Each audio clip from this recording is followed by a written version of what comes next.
Chapter start করবো body fluid and circulation. Firstly আমরা এই চ্যাপ্টারের কি বেসিক কনসেপ্ট আছে সেটা জানবো, আর কি পড়তে হবে সেটা জানবো, কিভাবে আমরা এগোবো সেটাও জানবো।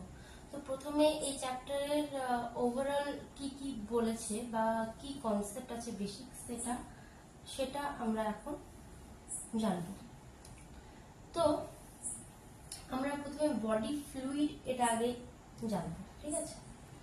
তো আমাদের মাথায় এটা পড়ার আগে আমাদের মাথায় একটু আনা দরকার যে আমাদের যে শরীরে ফুড আমরা খাচ্ছি সেখান থেকে যে আমরা এনার্জি পাচ্ছি, নিউট্রিয়েন্টস আমরা নিচ্ছি, সেই নিউট্রিয়েন্টস থেকে আমরা এনার্জি পাচ্ছি। তারপরে আমাদের যে গ্যাস আমরা এক্সচেঞ্জ করছি, গ্যাসেস এক্সচেঞ্জ মানে O2 অক্সিজেন পুরো শরীরে যাচ্ছে, মানে পুরো প্রত্যেকটা কোষে কোষে যাচ্ছে, প্রত্যেকটা সেলে যাচ্ছে, আর প্রত্যেকটা সেল থেকে যে হার্মফুল ওয়েস্ট প্রোডাক্ট, যে এলিমেন্টারি প্রোডাক্ট মানে বর্জ্য পদার্থ, সেগুলো শরীর থেকে বাইরে বেরিয়ে যাচ্ছে।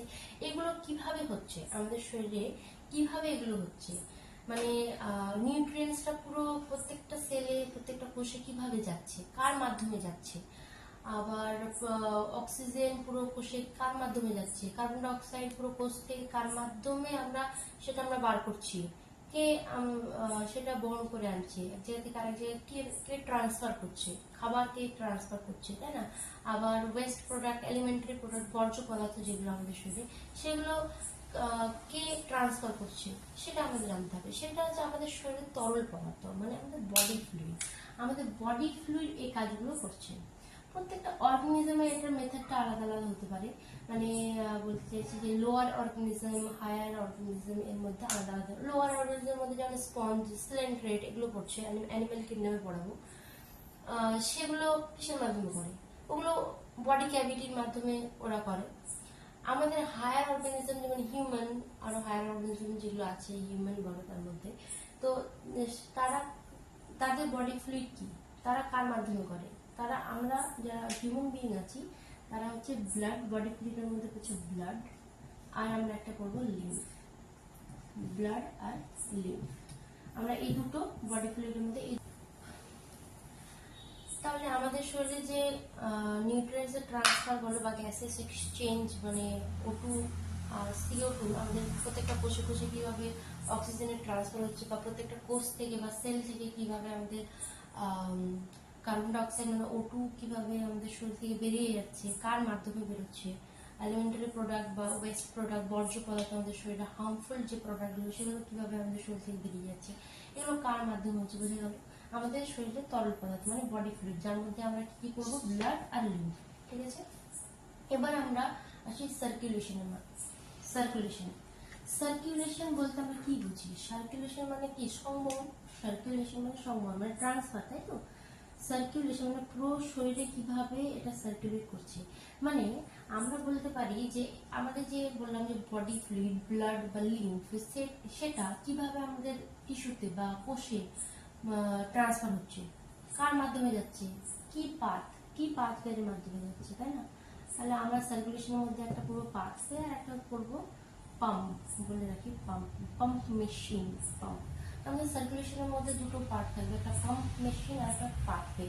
যে আমাদের ব্লাডটা কিভাবে আমাদের শরীরের এক জায়গা থেকে অন্য জায়গায় যাচ্ছে, কোন পাথওয়েতে যাচ্ছে, কিভাবে বা যাচ্ছে, কে পাম্প করছে আমাদের এই ব্লাড বা লিম্ফ, কে পাম্প করছে? এটার মধ্যে করছে হার্ট। আমাদের শরীরে করবো হার্ট এই ব্লাড কে পাম্প করছে, পাম্প করে প্রত্যেকটা বডি পার্টের মধ্যে, সেলে বলো, প্রত্যেকটা জায়গায় যাচ্ছে, আবার প্রত্যেকটা জায়গা থেকে আবার হার্টে আসছে, মানে হার্ট থেকে কি লাংসে যাবে, লাংস থেকে কি বডি সেলে যাবে, সেল থেকে আবার হার্টে যাবে, হার্ট থেকে আবার লাংসে আসবে, এভাবে চলবে। তাহলে আমাদের পাম্প মেশিন কি? সার্কুলেশনের মধ্যে পাম্প মেশিন কি? হার্ট। এই হার্ট আর পাথওয়ে কি? পাথওয়ে মানে বডি ফ্লুইড, মানে একদম ব্লাড তো তরল পদার্থ, বডি ফ্লুইড মানে কি? শরীরে তরল পদার্থ, সেটা কি একদমই ভাবে কিভাবে ছড়িয়ে যেতে পারে? কিছু টানেল বা কিছুর মাধ্যমে তো যাবে, কিছু ব্যবস্থার মাধ্যমে যাবে, কোনো পাথওয়ে থাকবে। সেই পাথওয়ে গুলো কি কি? পাথওয়ে গুলোর মধ্যে পড়বে ভেইন, শিরা, ভেইন, আর্টারি, ধমনী, আর্টারি, আমরা বলতে পারি ক্যাপিলারি,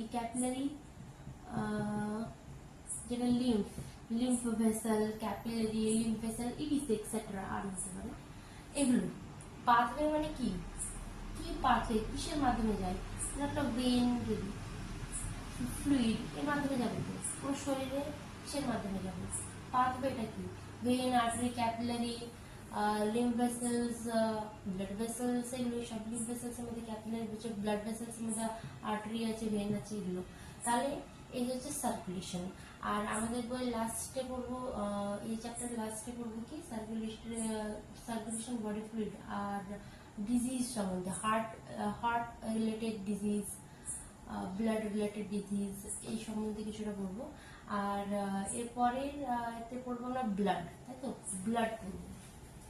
তাহলে এটা হচ্ছে মেইন কনসেপ্ট, যে আমাদের শরীরের যে পরিবহন বা সংবহন এটা কিভাবে হচ্ছে, প্রত্যেকটা শরীরে প্রত্যেকটা বডি পার্টে কিভাবে ব্লাড যাচ্ছে, কে পাম্প করছে, আর সেই ব্লাডে কি কি যাচ্ছে, নিউট্রিয়েন্ট যাচ্ছে, অক্সিজেন যাচ্ছে, কার্বন ডাইঅক্সাইড আসছে, হার্মফুল প্রোডাক্ট, ওয়েস্ট প্রোডাক্ট, যেগুলো ক্ষতিকর পদার্থ আমাদের শরীরে সবসময় উৎপন্ন হচ্ছে, সেগুলো কিভাবে বেরোচ্ছে, তাহলে কার মাধ্যমে বেরোচ্ছে, কে এগুলো বয়ে নিয়ে যাচ্ছে, এটা সম্পূর্ণ আমাদের শরীরের বডি ফ্লুইড মানে ব্লাড, লিম্ফ, এগুলো।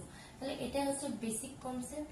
এর মধ্যে আস্তে আস্তে আমরা এগোবে ব্লাডের পরে আমরা পড়বো, ব্লাডের মধ্যে বা ভাগ আছে, আমরা সেটা পরের দিন পড়বো। তারপরে আমরা ব্লাড গ্রুপিং পড়বো, তারপরে আমরা লিম্ফ পড়বো, তারপরে আমরা পড়বো হার্ট পড়বো, তারপর ডিজিজ।